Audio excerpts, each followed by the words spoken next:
CRR और SLR क्या होते हैं, कैसे RBI उनका इस्तेमाल करता है महंगाई को कंट्रोल में रखने के लिए। तो उसके दूसरे पार्ट में आज हम देखेंगे पॉलिसी रेट्स के बारे में। जो आपके रेट्स होते हैं रिजर्व रेशियोज के बाद, bank rate, repo rate, reverse repo rate, MSF, आज हम इन सब पार्ट्स के बारे में चर्चा करेंगे। तो उसी के तहत हमारा जो सबसे पहले आएगा वो क्या होगा, बैंक रेट। ये बैंक रेट क्या होता है आज हम देखते हैं।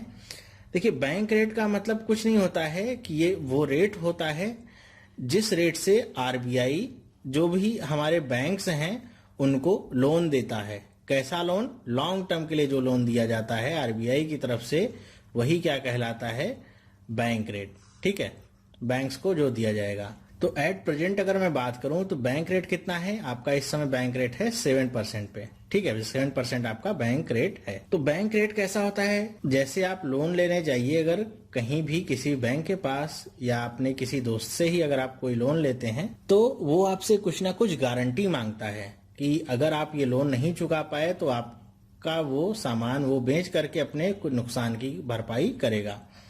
तो इसी तरह जब RBI अपने बैंकों को लोन देता है तो वो भी इसी तरह चार्ज करता है कुछ ना कुछ।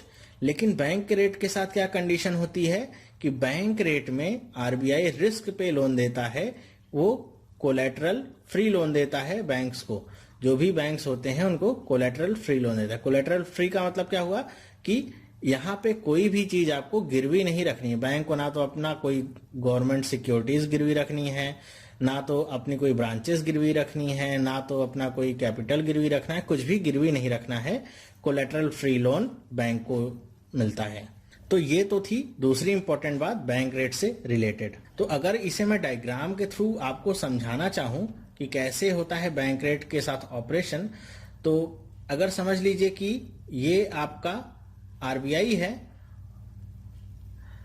ठीक है, ये आपका RBI है, और दूसरा आपका ये हो गया बैंक।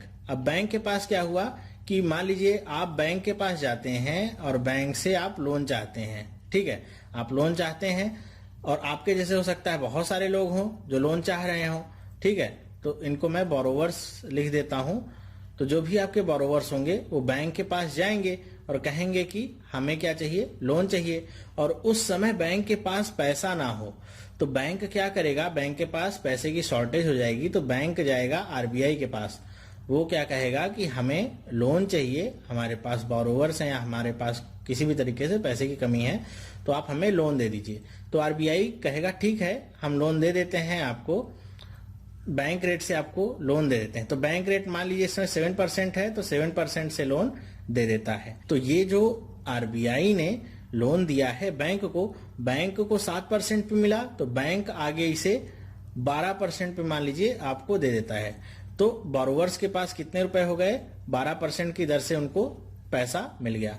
अब बोरोवर्स इसका इस्तेमाल कहीं भी कर सकते हैं। मान लीजिए जैसे सबसे ज्यादा यूज आपका जैसे हो गया घर खरीदने में होता है, हाउस लोन में, तो उनको घर खरीदने हैं। तो आपके जितने भी बोरोवर्स हैं वो सारे इसे घर खरीदने में लगाना चाहते हैं। अब उनके पास पैसा है, रेट ऑफ इंटरेस्ट भी क्या है, ठीक ठाक है, तो वो पैसा खरीदने में इसे लगा देंगे। ठीक बात है। लेकिन अगर RBI को ऐसा लगे कि नहीं मार्केट में बहुत ज्यादा पैसा हो गया है, तो वो क्या करेंगे, तो RBI अपना बैंक रेट क्या करेगा, बढ़ा देगा। बैंक रेट को 7% से मान लीजिए कर देता है 20%। ठीक है, अब बैंक को ही अगर ये 20% पे पैसा मिल रहा है तो बैंक आगे आपको कितने पे देगा, वो अपना प्रॉफिट तो निकाल के ही आपको देगा। तो बैंक आपको 12% की जगह मान लीजिए 30% आपको लोन देता है। तो अब 30% ब्याज सहन करने वाले कई बोरोवर्स आपके क्या होंगे, कट जाएंगे। तो अब क्या होगा कि जहां पे आपके घर बहुत ज्यादा खरीदे जा रहे थे तो उनकी कीमतें क्या हो रही थी, धीरे धीरे बढ़ रही थी। अब जब बोरोवर्स ही आपके क्या हो जाएंगे, कम हो जाएंगे, घर कम खरीदे जाएंगे, तो घर की कीमत क्या होगी, अपने आप ही डाउन होने लगेगी। तो RBI ये चैनल यूज कर सकता है इन्फ्लेशन को कंट्रोल में करने के लिए। लेकिन ये सब काम पहले होता था, बैंक रेट पहले RBI के लिए मेन टूल होता था इन्फ्लेशन को कंट्रोल करने के लिए। लेकिन अब बैंक रेट क्या है, मेन टूल नहीं है इन्फ्लेशन को कंट्रोल करने का। ठीक है, तो मेन टूल कौन सा है, तो मेन टूल जो आपका आएगा वो आएगा आपका LAF में, लिक्विडिटी एडजस्टमेंट फैसिलिटी। इसके अंदर आपके क्या आते हैं, रेपो रेट आपका आता है। यही हमारा मेन टूल होता है आजकल इन्फ्लेशन को कंट्रोल में करने का। तो आई होप आपको इतनी बात तो समझ में आई होगी कि बैंक रेट क्या होता है। तो अच्छा, जब बैंक रेट यहाँ पे मेन टूल रह ही नहीं गया तो हमको जरूरत क्या है बैंक रेट की, इसे हटा ही देना चाहिए। ठीक है, तो यहीं पे पांचवा पॉइंट हमारा आता है कि बैंक रेट का यूज कहाँ पे करते हैं। तो आरबीआई के जितने भी पेनल रेट्स हैं, जितने भी पेनल रेट्स हैं वो सारे बैंक रेट के साथ क्या होती हैं, लिंक होती हैं। अब ये पेनल रेट्स क्या हैं, पेनल रेट्स समझना बहुत ही आसान है। पेनल रेट्स वो रेट्स हैं, जैसे मान लीजिए ये बैंक है, इसको कितना था, मान लीजिए पिछले वीडियो में देखा था 4% आपका CRR था और इसको मान लीजिए 22% SLR, ये दोनों मेंटेन करना था। ठीक है, लेकिन अगर ये इतना CRR और SLR मेंटेन नहीं कर पाता है तो क्या होगा, आरबीआई इसके ऊपर क्या लगाएगी, पेनल्टी लगाएगी। तो वो पेनल्टी क्या होगी, वही आपका क्या कहलाता है, पेनल रेट्स। तो पेनल्टी कैसे होती है, ऐसे नहीं होगी 2%, 3%, 4%, 10%।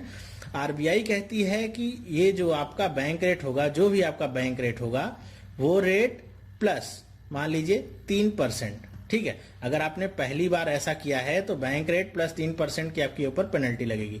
तो अगर अभी यहाँ पे बैंक रेट 7% है तो 7 + 3 कितने परसेंट हो जाएगी पेनल्टी, 10%। ठीक है, दोबारा अगर कहते हैं कि दोबारा अगर आपने ऐसा किया तो बैंक रेट तो आपका वही रहेगा जो भी आपका प्रेजेंट में है, प्लस पेनल्टी हो गई 5%। अब आपको कितना देना पड़ेगा पेनल्टी, अगर आपने CRR और SLR नहीं मेंटेन किया तो 12% आपको देना पड़ेगा। तो ये जो भी पेनल रेट्स हैं वो डायरेक्टली डिसाइड नहीं होती हैं कि आपने फिक्स कर दिया कि आपने अगर ऐसा नहीं दिया तो आपको 10% देना पड़ेगा, दोबारा नहीं दिया तो 15% देना पड़ेगा। ऐसा सिस्टम नहीं होता है। वो क्या फिक्स करते हैं, बैंक रेट को देखते हैं कि बैंक रेट कितना है, उसके ऊपर ये अमाउंट फिक्स करते हैं, एक्स्ट्रा जो सरचार्ज ये करते हैं कि जितना भी बैंक रेट होगा उतना प्लस ये 3% एक्स्ट्रा में आपको देना पड़ेगा मिला के। तो ये हमारे पेनल रेट्स के लिए ही हमारे बैंक रेट मेनली यूज किए जाते हैं। चलिए, बैंक रेट के बाद हम देख लेते हैं ये लिक्विडिटी एडजस्टमेंट फैसिलिटी, या अगर इसे हम शॉर्ट में कहें तो LAF, ये क्या चीज होती है। तो अगर आप टर्म को ही समझ लें, लिक्विडिटी का मतलब क्या है, तरलता, मतलब जो भी आपकी मुद्रा की तरलता है बाजार में उसको एडजस्ट करने की क्या है, फैसिलिटी है, या उसको कम करेगी तरलता को या तो ज्यादा करेगी। ठीक है, तरलता का मतलब और कुछ नहीं है, मतलब अगर मार्केट में पैसा आपका बहुत ज्यादा हो गया है तो मनी आपका बहुत ही ज्यादा क्या हो गया है, चीप हो गया है। ठीक है, बहुत ज्यादा लोगों के पास होगा तो उसकी वैल्यू थोड़ी तो बहुत कम होती रहेगी। लेकिन अगर पैसा मार्केट से बहुत कम हो जाएगा तो मनी क्या हो जाएगा, डियर हो जाएगा, सब लोग उसे अपने पास रखना चाहेंगे। तो लिक्विडिटी को एडजस्ट करने के लिए रिजर्व बैंक के पास 2 टूल होते हैं। एक तो होता है क्या, रेपो रेट, ये मेन टूल है, पॉलिसी रेट जिसे भी कहते हैं। दूसरा क्या होता है, इसी का ठीक उल्टा, रिवर्स रेपो रेट। ठीक है, ये 2 टूल बैंक के पास या आरबीआई के पास कहूं तो होते हैं एडजस्ट करने के लिए, किसको, लिक्विडिटी को। ठीक है, आई होप आपको इतना समझ में आया होगा। तो चलिए अब देख लेते हैं हम कि बैंक रेट क्या होता है। बहुत सारे लोगों को इसमें कंफ्यूजन भी होती है कि बैंक रेट क्या चीज है और इसका यूज क्या होता है।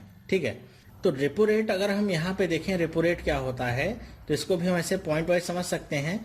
तो पहला पॉइंट इसमें हम ये कह सकते हैं कि रेपो रेट क्या है, ये भी आपका क्या है, ये भी एक तरह का लोन की रेट है। जो कौन लेगा, जो हमारे बैंक्स होते हैं या जो भी आरबीआई के क्लाइंट्स हैं वो लेंगे, किससे, आरबीआई से लेंगे। आरबीआई के पास जाएंगे, कहेंगे हमें पैसा चाहिए, तो आरबीआई उनको कैसे देगा लोन, शॉर्ट टर्म पे। ध्यान रखिएगा, बैंक रेट लॉन्ग टर्म पे, तो ये कैसा, शॉर्ट टर्म पे। शॉर्ट टर्म पे लोन देगा आरबीआई जब किसी को, तो क्या होगा, रेपो रेट। रेपो रेट अगर मैं प्रेजेंट की बात करूं तो अभी क्या है, 6.5%। ये अभी करंट की बात कर रहा हूं 17/6/2016 के अनुसार। अगर आप ये वीडियो बाद में देखते हैं तो 3 महीने बाद, तो ये सारे रेट्स आप जरूर अपने अपडेट कर लीजिएगा, हो सकता है बदल गए हों। ठीक है, तो पहला तो समझ गए कि शॉर्ट टर्म पे देता है लोन।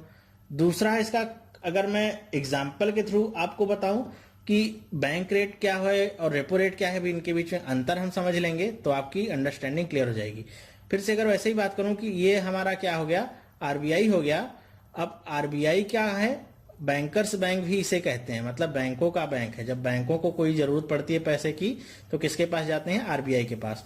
और ये हमारा मान लीजिए बैंक हो गया। अब बैंक को पैसे की जरूरत पड़ गई, शॉर्ट टर्म के लिए उसको पैसे की जरूरत पड़ गई, तो वो कहाँ जाएगा, आरबीआई के पास जाएगा, कहेगा कि हमको पैसा चाहिए। तो आरबीआई क्या कहेगा, ठीक है ले लो, थोड़े समय के लिए चाहिए, 10 दिन के लिए चाहिए, 14 दिन के लिए चाहिए, 7 दिन के लिए चाहिए, ले लो, कोई बात नहीं, रेपो रेट पे हम दे देते हैं तुमको, ठीक है। तो आरबीआई इनको पैसा दे दिया, कितना दिया, 100 करोड़ रुपीस, ठीक है। लेकिन ये पैसा कैसा होगा, अब यहां पे बैंक को ये नहीं होगा, जैसे बैंक रेट में क्या था, कोलेटरल फ्री था, लेकिन यहां पे बैंक को इस 100 करोड़ रुपए के बराबर की गवर्नमेंट सिक्योरिटीज कहां रखनी पड़ेगी, आरबीआई के पास रखनी पड़ेगी गिरवी के तौर पे।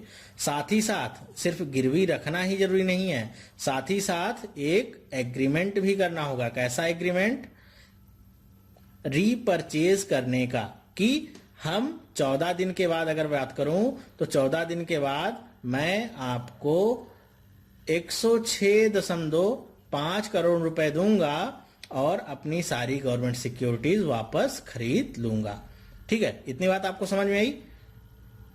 तो इसीलिए हम रेपो रेट को एक और नाम से जानते हैं, जिसे क्या कहते हैं, रीपरचेज एग्रीमेंट, ठीक है। रीपरचेज एग्रीमेंट अब आपको समझ में आ गया होगा क्यों इसे कहते हैं रीपरचेज एग्रीमेंट। मतलब सिर्फ गवर्नमेंट सिक्योरिटीज को गिरवी रखना ही बड़ी बात नहीं है, बैंक ये भी एग्रीमेंट करते हैं कि 14 दिनों के बाद या जितना भी पीरियड फिक्स होता है उतने दिनों के बाद हम आपको जो भी ये इंटरेस्ट रेट है उसके साथ पैसा देंगे और अपनी सारी गवर्नमेंट सिक्योरिटीज आपके पास से लेके चले जाएंगे, ठीक है।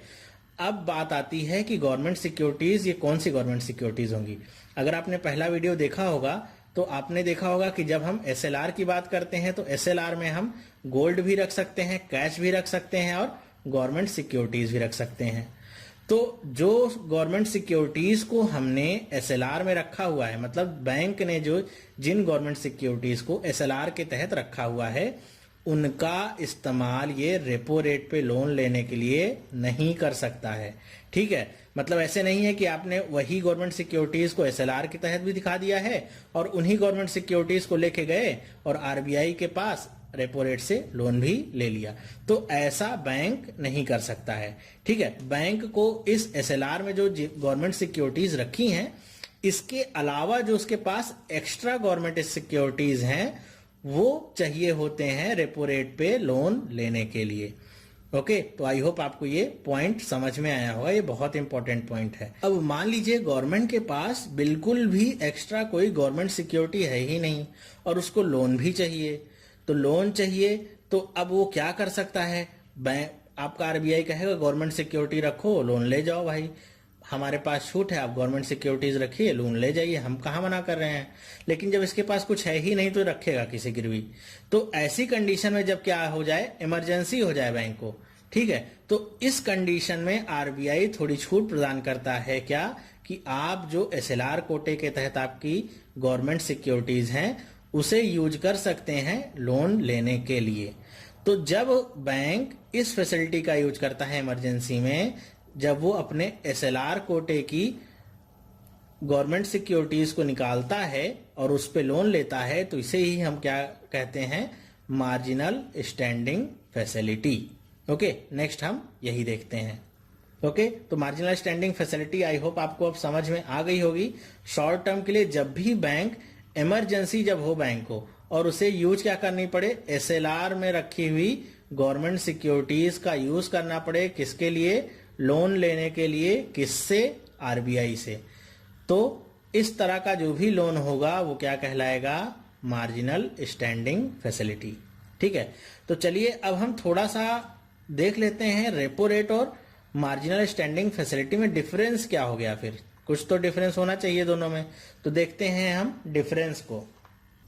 तो पहला डिफरेंस हम देखते हैं क्या, कि अगर आपको रेपो रेट पे लोन लेना है आरबीआई से तो उसका मिनिमम अमाउंट क्या होना चाहिए, वो होता है 5 करोड़ रुपीस। ये क्या है, मिनिमम अमाउंट, मतलब 5 करोड़ से नीचे पे जाके आप रेपो रेट पे लोन नहीं ले सकते हैं।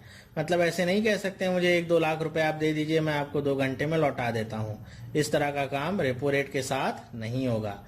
ठीक है, तो मिनिमम 5 करोड़ और मैक्सिमम की अगर मैं बात करूं तो मैक्सिमम के लिए यहाँ पे कोई भी लिमिट नहीं है। अच्छा, ऐसा क्यों है कोई लिमिट नहीं है? क्योंकि ये जो भी रेपो रेट पे लोन हम देते हैं ये किस पे देते हैं? आपकी गवर्नमेंट सिक्योरिटीज पे देते हैं। तो आरबीआई कहता है अच्छा आपके पास जितनी गवर्नमेंट सिक्योरिटीज है लेके आइए, हम आपको लोन दे देते हैं।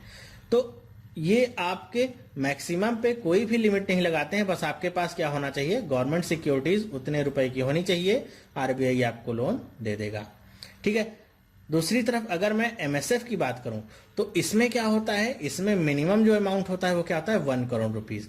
ये क्या होता है? मिनिमम अमाउंट, मतलब इससे नीचे आप एमएसएफ के तहत लोन नहीं ले सकते हैं। ठीक है, और यहां पे अगर मैं दूसरे पॉइंट की बात करूं कि ये एक बहुत कंफ्यूजिंग पॉइंट होता है कि लोग बहुत सारी डेफिनेशंस बनाते हैं कि रेपो रेट क्या होता है जिसपे बैंक लेते हैं आरबीआई से लोन। तो सिर्फ बैंक ही नहीं, यहाँ पे आरबीआई के जितने भी क्लाइंट्स होते हैं वो सारे के सारे रेपो रेट के तहत लोन ले सकते हैं। मतलब क्या? जितने भी आपके बैंक्स हैं वो सारे लोन ले सकते हैं, पहली बात तो क्लियर है। फिर दूसरा क्या? यूनियन गवर्नमेंट जो हमारी है वो भी रेपो रेट के तहत लोन ले सकती है आरबीआई से। तीसरा क्या? जितनी भी आपकी स्टेट गवर्नमेंट्स हैं वो भी लोन ले सकती हैं, किस पे? रेपो रेट पे। चौथा कौन आएगा? जितने भी आपके नॉन बैंकिंग फाइनेंशियल इंस्टीट्यूशंस हैं वो भी रेपो रेट पे आरबीआई से लोन ले सकते हैं। मतलब आरबीआई के जो सारे क्लाइंट्स हैं वो सारे के सारे लोन ले सकते हैं, बशर्ते उनके पास क्या होनी चाहिए? Government security as a collateral. ठीक है, मतलब आप गवर्नमेंट सिक्योरिटीज आरबीआई के पास रखिए, जो भी इसके क्लाइंट्स हैं सबको कहता है, और आप हमसे रेपो रेट पे लोन ले लीजिए। ओके, आई होप आपको इतनी बात समझ में अब आ गई होगी। दूसरी बात करते हैं, अगर एमएसएफ की बात करें तो एमएसएफ पे सब लोग लोन नहीं ले सकते हैं, केवल कौन ले सकते हैं? ओनली शेड्यूल्ड कॉमर्शियल बैंक ही इससे लोन ले सकते हैं।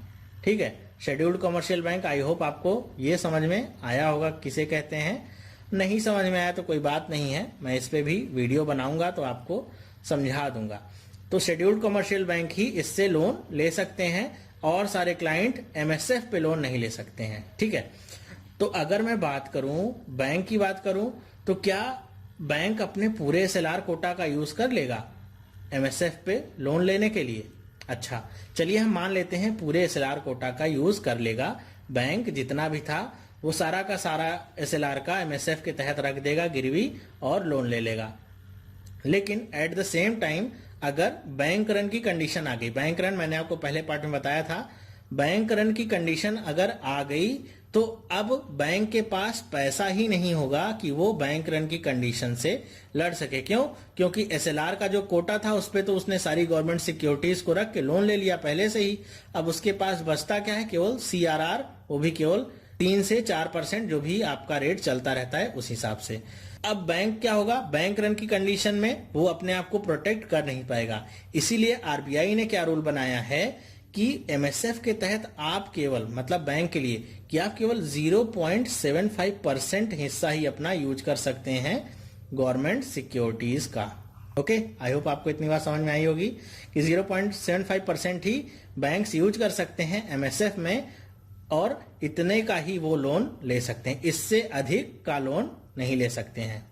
तो अगर मैं सिंपल शब्दों में आपको समझाऊं तो मान लीजिए आपके पास 100 करोड़ के जीसैक हैं बैंक के पास, तो वो केवल 75 लाख रुपए तक का लोन ले सकते हैं आरबीआई से। अब यहाँ पे ये मत कहिएगा सर आपने कहा था कि 1 करोड़ से नीचे का तो लोन ले ही नहीं सकते हैं, तो 75 लाख का लोन कहां से लेंगे? तो ये मैं आपको एग्जाम्पल बता रहा हूं आपके समझने के लिए। ठीक है, इसका यहां से कोई भी रिलेशन ऐसा नहीं है, ये आपके समझने के लिए मैं बता रहा हूं कि अगर 100 करोड़ आपके पास होंगे जीसैक तो 75 लाख ही आपको मैक्सिमम लोन मिल सकता है इस पे। ठीक है, और रेपो रेट के बारे में एक पॉइंट आपको पता ही होगा कौन सा, कि इसकी कोई भी मैक्सिमम लिमिट नहीं होती है। ठीक है, कोई भी मैक्सिमम लिमिट नहीं है, मैंने ऊपर ही आपको बता दिया था मिनिमम लिमिट के साथ ही। तो ये होता है आपका क्या? रेपो रेट और एमएसएफ में डिफरेंस। रेपो रेट आपका क्या होता है? शॉर्ट टर्म का लोन होता है, एमएसएफ भी शॉर्ट टर्म का लोन होता है, लेकिन ये इमरजेंसी के केस में आपका लिया जाता है बैंकों के द्वारा। ठीक है, आई होप आपको दोनों के बीच में डिफरेंस समझ में आया होगा। चलिए, जब डिफरेंस की बात आ रही है तो मैं आपको रेपो रेट और बैंक रेट के बीच का भी डिफरेंस बता देता हूं, ताकि आपको बिल्कुल भी कंफ्यूजन ना हो। तो पहला जो डिफरेंस आएगा वो ये होगा कि जो भी आपका रेपो रेट होगा वो कैसा होगा, शॉर्ट टर्म होगा। और शॉर्ट टर्म की अगर बात करूं तो इसे मैं सिंपल भाषा में कह सकता हूं कि 90 दिन से कम का जो समय होगा वो किसके लिए होगा, रेपो रेट के लिए। वहीं दूसरी तरफ बैंक रेट की बात करूं तो वो कैसा होता है, लॉन्ग टर्म का क्या होता है, लोन होता है। और लॉन्ग टर्म की अगर बात करूं तो कैसा होगा, ठीक इसी का उल्टा, 90 दिन से ज्यादा के लिए। ठीक है, ये कम के लिए रेपो रेट और ये ज्यादा के लिए बैंक रेट। ये तो था क्या, पहला डिफरेंस। दूसरा डिफरेंस इसमें क्या आता है कि इसमें जो भी आरबीआई के क्लाइंट हैं वो सारे इससे लोन ले सकते हैं। ठीक है, जितने भी आरबीआई के क्लाइंट हैं वो सारे लोन ले सकते हैं रेपो रेट की तहत आरबीआई से।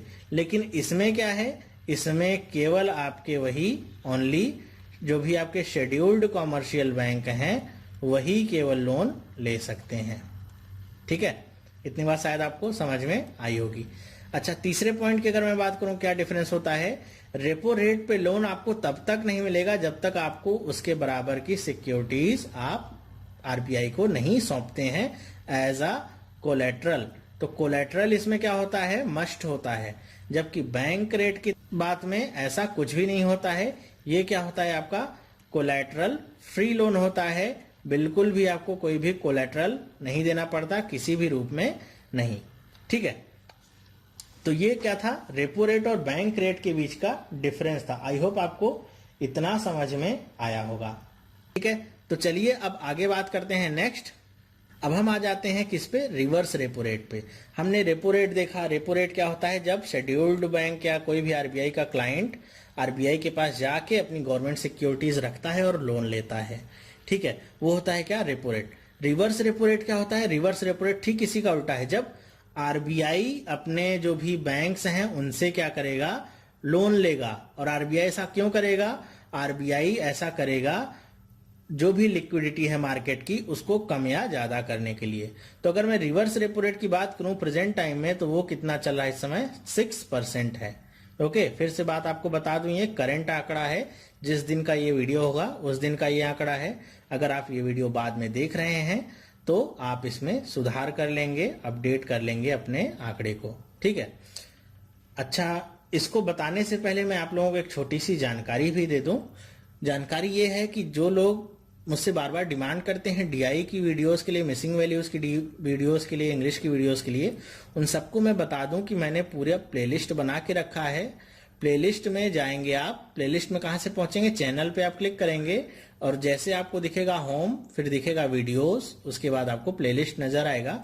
प्लेलिस्ट के ऑप्शन पे आप क्लिक करेंगे तो आपको सारे वीडियोस चैप्टर वाइज मिल जाएंगे। ठीक है, तो जो चैप्टर आपको ढूंढना हो अभी तक, मतलब जिसमें वीडियो मैंने बनाए हैं वो सारे आपको चैप्टर वाइज वीडियो वहां पे मिल जाएंगे।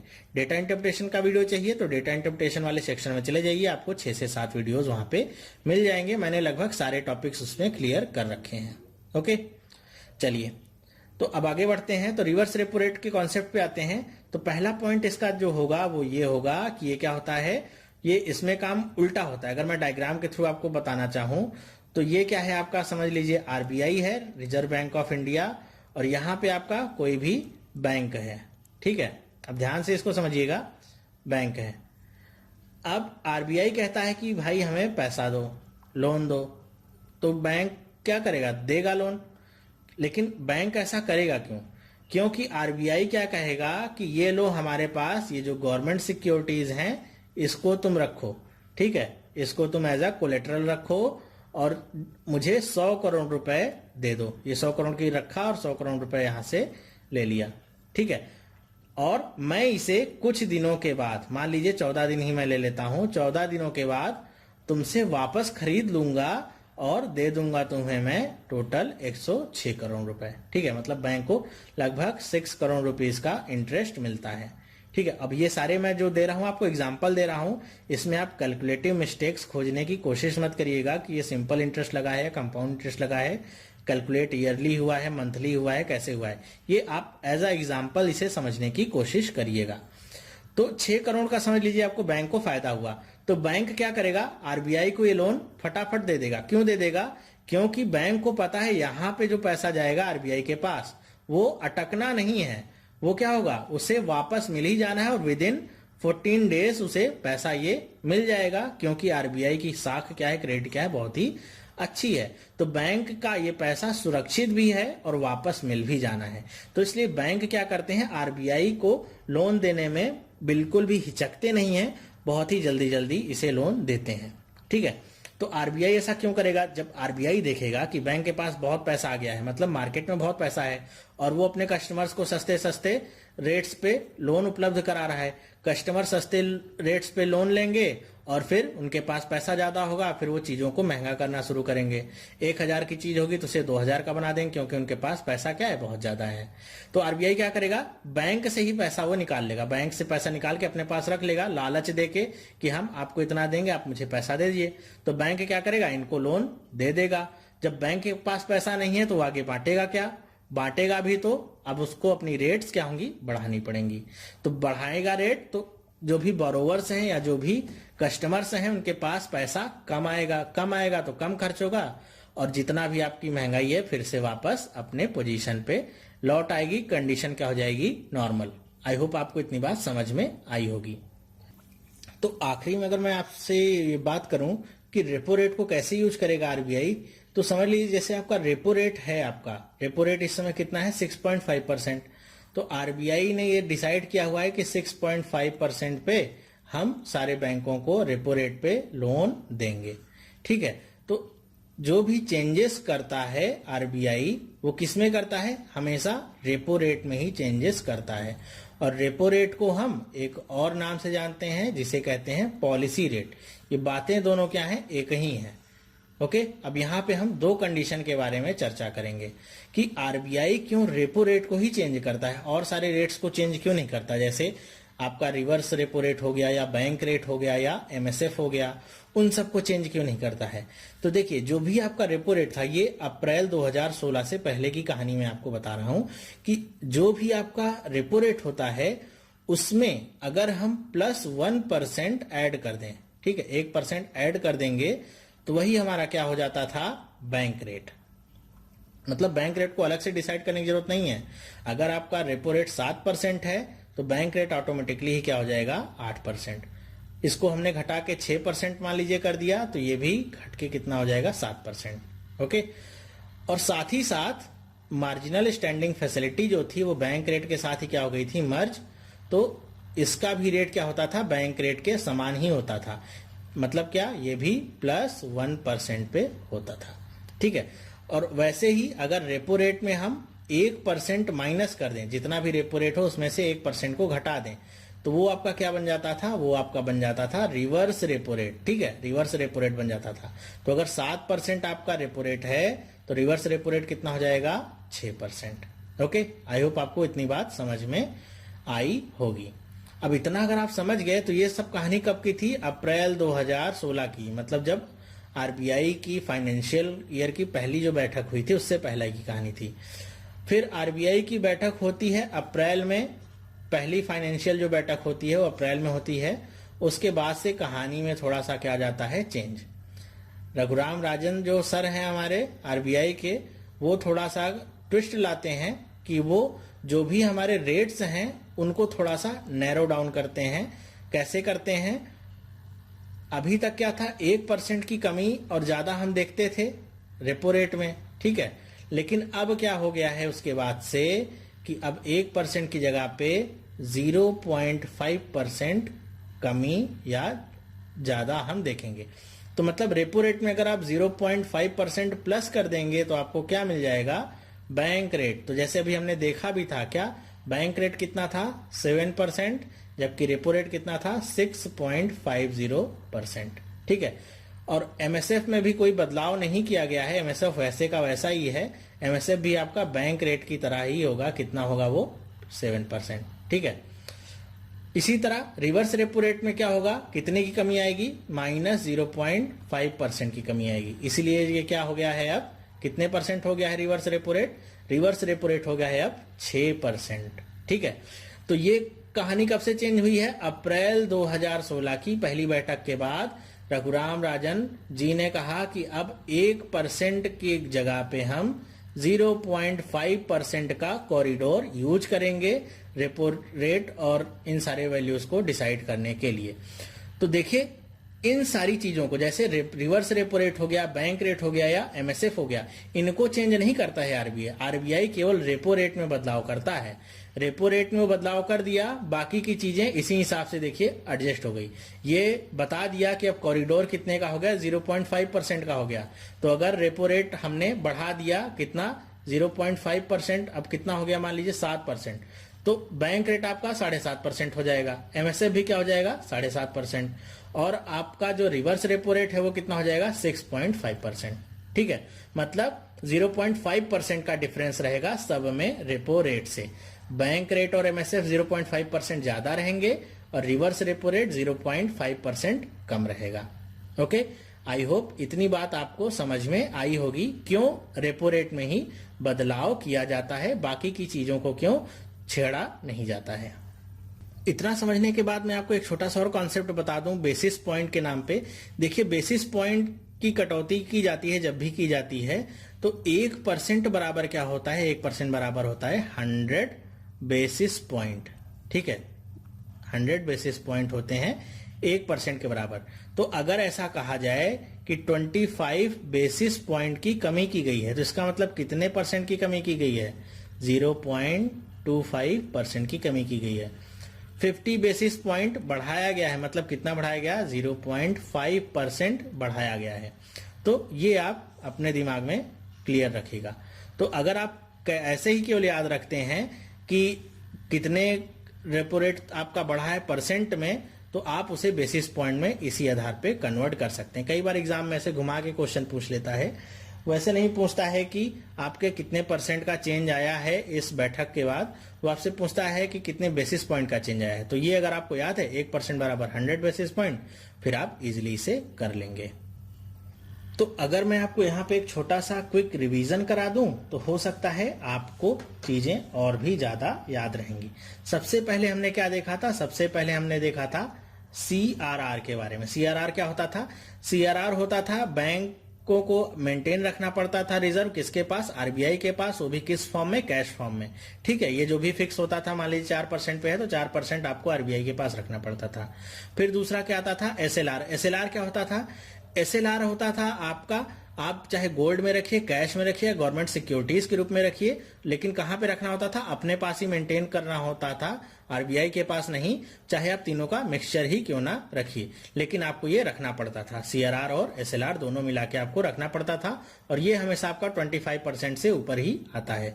ठीक है, तो इसके बाद हमने क्या देखा, इसके बाद हमने देखा बैंक रेट। बैंक रेट क्या होता है, बैंक रेट होता है आपका लॉन्ग टर्म लोन, और कैसा लोन होता है, कोलेटरल फ्री लोन। इस पे कोई भी आपको गिरवी चीज नहीं रखनी पड़ती है, और ये लॉन्ग टर्म लोन है। लॉन्ग टर्म का मतलब क्या हुआ, 90 दिन से ज्यादा का लोन होता है।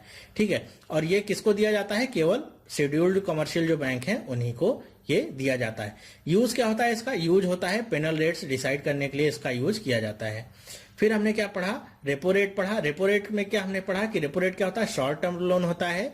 शॉर्ट टर्म लोन जब बैंकों को दिया जाए, 90 दिन से कम के जो भी लोन होते हैं वो रेपो रेट पे दिए जाते हैं। और ये किसको दिए जा सकते हैं, सिर्फ बैंकों को नहीं, जितने भी आरबीआई के क्लाइंट्स हैं उन सभी को ये दिए जाते हैं। लेकिन इसमें आपको क्या रखना पड़ता है, इसमें आपको गवर्नमेंट सिक्योरिटीज को रखना पड़ता है अपने पास में। गवर्नमेंट सिक्योरिटीज नहीं है तो आपको ये लोन नहीं मिल सकता है।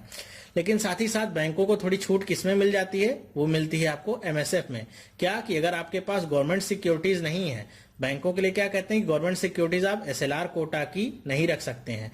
लेकिन अगर आपके पास एक्स्ट्रा कोई भी गवर्नमेंट सिक्योरिटीज नहीं है तो आप SLR कोटा का भी यूज कर सकते हैं। लेकिन वो लोन आपका कैसा होगा, वो लोन आपका होगा एमएसएफ के रेट पे लिया जाएगा आपसे। ठीक है, तो एमएसएफ क्या होगा, आपका इमरजेंसी आपका एक तरह का लोन होता है, और ये SLR कोटा का केवल 0.75% ही आप इस पे लोन ले सकते हैं। ठीक है, नेक्स्ट अगर बात करूं हमने क्या देखा, नेक्स्ट हमने देखा था रिवर्स रेपो रेट क्या होता है। तो रिवर्स रेपो रेट क्या होता है, रेपो रेट का ठीक उल्टा होता है। इसमें आरबीआई बैंकों से लोन लेता है, किस लिए, लिक्विडिटी को कम या ज्यादा करने के लिए। और ये हमेशा क्या होगा, अगर मैं टर्म की बात करूं तो बैंक रेट क्या होगा 0.5% ज्यादा होगा, एमएसएफ भी क्या होगा 0.5% ज्यादा होगा, और आपका जो रिवर्स रेपो रेट होगा वो 0.5% कम होगा। ठीक है, तो आई होप आपको ये रिवीजन भी समझ में आ गया होगा। मेन पॉइंट मैंने सारे कवर कर दिए हैं।